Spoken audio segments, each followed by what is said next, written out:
Corinne Boulanger, merci infiniment de répondre à nos questions. À l'ère du numérique, comment voyez-vous l'avenir de la radio et quels sont les projets pour la première ? Alors, les projets pour la première, et ce, indépendamment de l'ère du numérique, on va évoquer les choses en 3 points.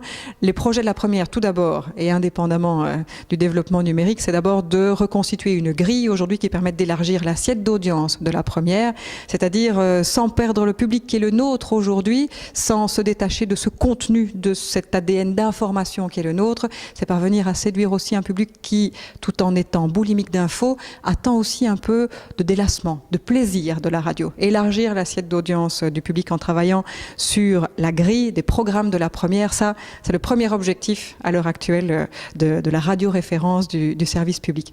Il y a un deuxième objectif qui est un objectif technologique qui, celui-là, rejoint l'enjeu, l'avenir de la radio qui nous occupe aujourd'hui. La radio a 100 ans et nous sommes en train d'écrire peut-être, ce qui sera le début des 100 prochaines années de la radio.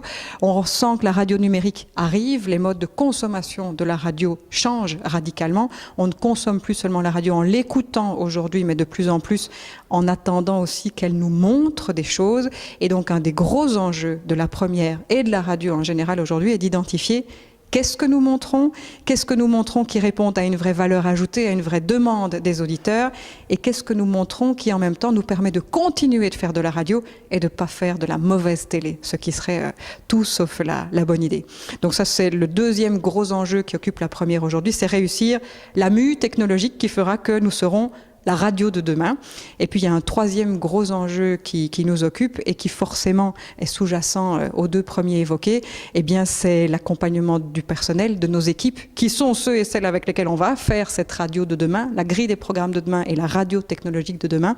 Ce sont des hommes et des femmes qui, tout en gardant leur passion pour ce média-là, doivent aussi apprendre de nouveaux métiers, parce que la radio, décidément, ce ne sera bientôt plus que du son, et donc il faut apprendre à faire aussi autre chose que du son, sans perdre l'art de faire du son. Voilà, c'est un peu complexe, mais c'est tout ce qui nous occupe.